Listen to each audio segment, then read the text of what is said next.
Hello student, आज के editorial का टॉपिक है डिसअपियरिंग लैंग्वेजेस वैनिशिंग वॉइसेस। इसको आप कनेक्ट कर पाएंगे GS1 इंडियन सोसाइटी से एंड ये मेंस के सिलेबस के हिसाब से है। और अगर प्रीलिम्स के हिसाब से देखें तो उसमें एक आर्ट एंड कल्चर भी होता है, तो उसमें आप आर्ट एंड कल्चर वाले पार्ट से आज के एडिटोरियल को कनेक्ट कर पाएंगे। बेसिकली आज का एडिटोरियल रिवॉल्व करेगा अराउंड किस तरीके से लैंग्वेज जो है जिसे कम लोग अब बोल रहे हैं और वो हल्के हल्के करके खत्म हो रही है, कैसे इसे बचाया जाए खत्म होने से, इंडेंजर्ड लैंग्वेजेस को, उसके ही अराउंड आज का एडिटोरियल रिवॉल्व करेगा। आते हैं आज के एडिटोरियल के एनालिसिस पर। इंग्लिश एक कॉमन लैंग्वेज है इंडिया में और इस तरीके से लोग कनेक्ट होते हैं जहाँ पर तरह तरह की लैंग्वेज इंडिया में बोली जाती है और ये ब्रिटिश राज के वक्त से आज तक ऐसा होता चला आया है। कम्युनिकेशन के लिए इंग्लिश यूज किया जाता है सिटीज में और वहाँ पे कोई इश्यूज भी नहीं है, लेकिन अगर इसी लैंग्वेज को रिमोट एरिया या इंडिया के गांव में बोलना हो तो वो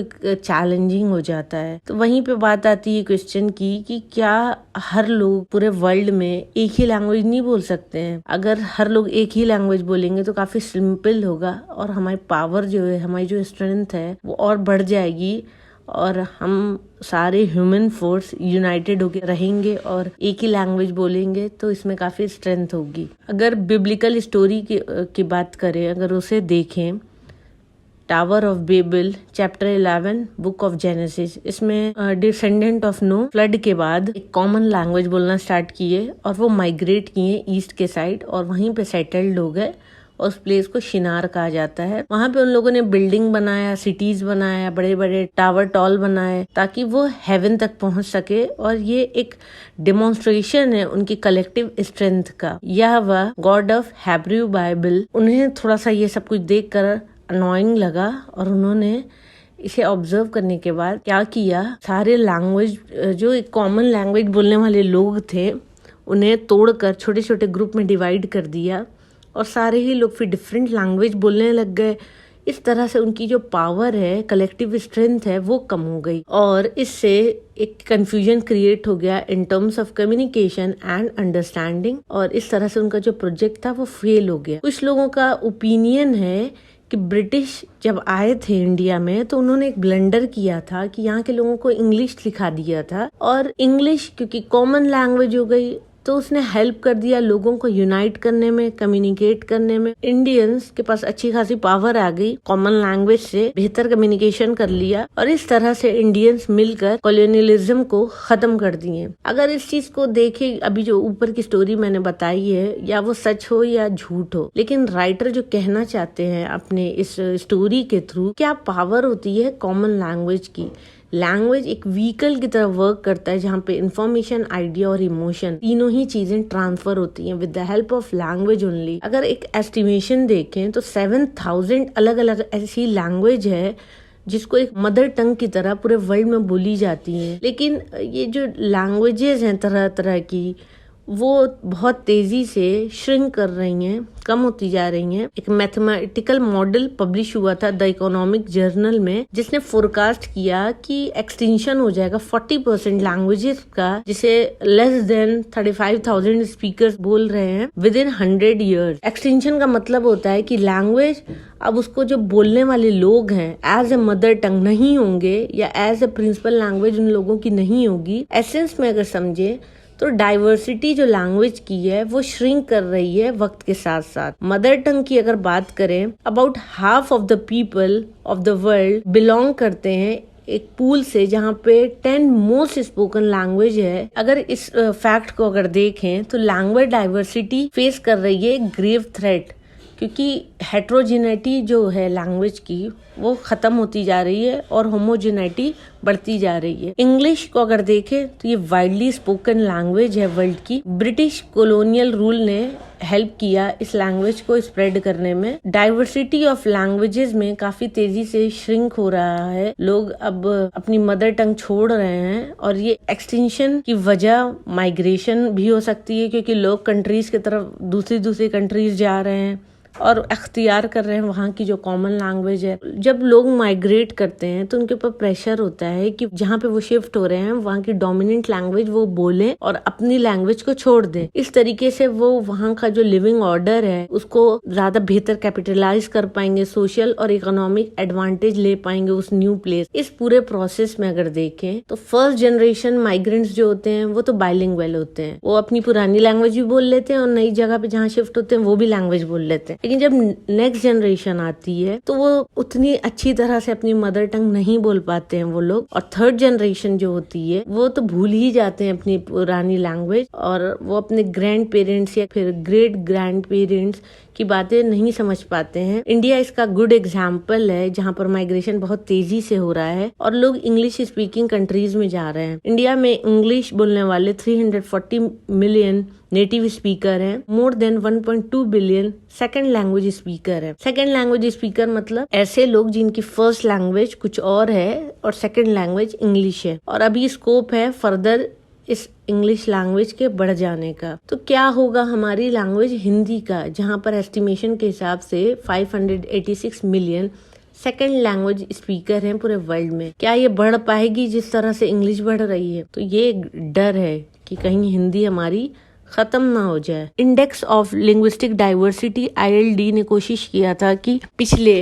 30 इयर्स में क्या ट्रेंड रहा है लैंग्वेज का in the number of mother tongue speaker of world languages, और इसे क्वांटिटेटिवली अंडरस्टैंड किया और उन्होंने इसके हेल्प से देखा कि किस तरीके से लैंग्वेज जो है वो डिक्लाइन कर रही है। एक और इंडेक्स है लैंग्वेज डाइवर्सिटी इंडेक्स, जहाँ पर प्रोबेबिलिटी देखी जाती है, 2 पीपल को सेलेक्ट किया जाता है पॉपुलेशन से रैंडमली जिनकी डिफरेंट मदर टंग्स हो। वो रेंज करता है 0 जहाँ पे सबकी सेम मदर टंग होती है to 1 जहाँ पर सेम मदर टंग किसी की भी नहीं होती है। ऑब्वियस सी बात है कि कंट्रीज जहाँ पर smaller number of mother tongue people होंगे उनकी लोअर LDI होगी comparatively with larger number of mother tongue. Example के लिए अगर देखें यूनाइटेड किंगडम का LDI 0.139 है कंपेयर टू इंडिया जहां पर 0.930 LDI है। अगर देखें इंटरेस्टिंगली बड़ी डोमिनेंट लैंग्वेज US की इंग्लिश है और UK की भी इंग्लिश है, और यहाँ पे काफी ज्यादा माइग्रेंट पीपल का प्रेजेंस है, अलग अलग कंट्रीज से आए हुए लोग यहाँ रहते हैं। LDI अगर US की देखे तो 0.353 है, और अगर LDI के 3 लोएस्ट रैंकिंग कंट्रीज को देखे तो उसमें हाइटी 0.000, क्यूबा 0.001 एंड समोआ 0.002, और टॉप 3 रैंकिंग कंट्रीज हैं Papua Guinea 0.990, Vanuatu 0.972 and Solomon island 0.965। ILD के हेल्प से पता लगता है कि किस तरीके से ग्लोबली लिंग्विस्टिक डाइवर्सिटी डिक्लाइन कर रही है, और ये डिक्लाइन हुआ है 1970 टू 2005 में 20%। रीजनली अगर देखें तो इंडिजिनस लिंग्विस्टिक डाइवर्सिटी डिक्लाइन हुई है ओवर 60% अमेरिका में, 30% Pacific including Australia and almost 20% in Africa. लेकिन ये जो कैलकुलेशन है इंडेक्स की वो सिर्फ सैंपल से है और उसमें कुछ ही लैंग्वेजेस इंक्लूड की गई हैं। एग्जाम्पल के लिए अगर देखें तो 1000 लैंग्वेज ली गई हैं 7000 लैंग्वेज से over a period of time. तो क्या ये करेक्ट पिक्चर देगी? नहीं।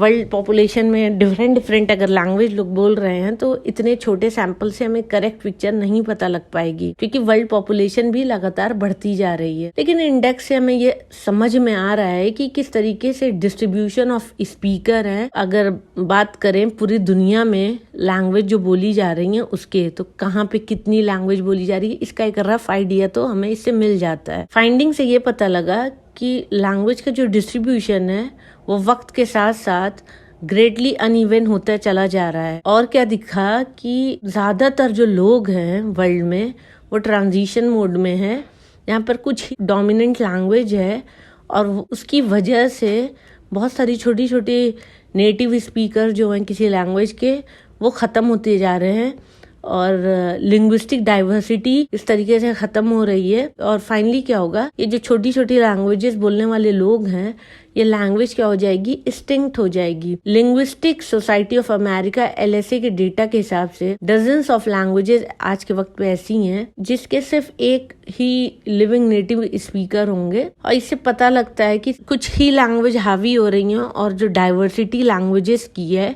वो खत्म होती जा रही है। और अगर ये लैंग्वेज खत्म हो जाती है तो आइडेंटिटी और कल्चर भी उन लोगों का खत्म हो जाएगा। लैंग्वेज सिर्फ व्हीकल नहीं है कम्युनिकेशन करने का, जहाँ पे हम एक्सप्रेस करते हैं अपने आइडियाज या इमोशन। इसके साथ साथ ये अपने लैंग्वेज के थ्रू कल्चरल वैल्यूज भी एक जनरेशन से दूसरे जनरेशन जाती है, इंडिजिनस नॉलेज भी। लैंग्वेज का अगर एक्सटिंक्शन हो जाता है तो कल्चरल डाइवर्सिटी भी श्रिंक करेगी और बढ़ते जाएगी कल्चरल होमोजेनाइजेशन, और बढ़ता जाएगा कल्चरल होमोजेनाइजेशन। अगर इंडिया के प्रेजेंट सिनारियो देखें, यूनेस्को की रिपोर्ट के अकॉर्डिंग 2018 के 42 लैंग्वेज ऐसी है जो एक्सटिंक्शन की तरफ बढ़ रही है, जिसके लेस देन 10,000 पीपल स्पीकर है। कोई भी यूनेस्को के नॉर्म्स के हिसाब से कोई भी लैंग्वेज जिसको बोलने वाले सिर्फ 10,000 पीपल है तो वो लैंग्वेज इंडेंजर्ड है। मोस्ट डाइंग लैंग्वेज वो हैं जो ट्राइबल ग्रुप पीपल की हैं, और पूरे इंडिया के ही कॉन्टेक्स्ट में अगर देखें तो ये बात सही है। वर्ल्ड क्या है, कंसर्न्ड है बायोडाइवर्सिटी को लेकर, जहाँ पर स्पीशीज का लॉस हो रहा है। डिफरेंट लैंग्वेज का अगर हम कंपेयर करें अलग अलग डिफरेंट स्पीशीज से इन लिंग्वा स्फीयर में, तो लैंग्वेज का लॉस सिर्फ लॉस ऑफ लिंग्विस्टिक डाइवर्सिटी नहीं है, बल्कि ये लॉस उससे रिलेटेड, उससे connected culture variation, opinion, views and knowledge का भी है। हम जिस तरीके से इवॉल्व कर रहे हैं, हमारी आइडियाज इवॉल्व कर रही हैं, तो हमें कोशिश करना चाहिए कि इस डिक्लाइन ऑफ लैंग्वेजेस को हम रोके ऑन लार्जर ग्लोबल कैनवास। पूरे वर्ल्ड को ऐसी कोशिश करना चाहिए कि वो वेज और मीन्स देखें लैंग्वेजेस को प्रिजर्व करने का जो एंडेंजर्ड हो गई हैं। LSA का जो अभी काम है वो काफी अच्छा है, कमेंडेबल है, और वो कोशिश कर रहा है लैंग्वेज से लर्न करने का जो इंडेंजर्ड हो गई हैं। उनके वीडियो टेप्स बना रहे हैं, ऑडियो टेप्स बना रहे हैं, और उन्हें रिटन रिकॉर्ड्स में रखे जा रहे हैं उन लैंग्वेजेस को अलॉन्ग विद देयर ट्रांसलेशन। ऐसी उम्मीद की जा रही है कि और भी इंस्टीट्यूशन LSA को कॉपी करे, कोशिश करे कम करने की डिसअपीयरेंस ऑफ लैंग्वेजेस, जो भी वो अपने लेवल पे कर सकते हैं। तो ये था आज का एडिटोरियल का analysis. Thank you for watching my video. Please share, like and subscribe.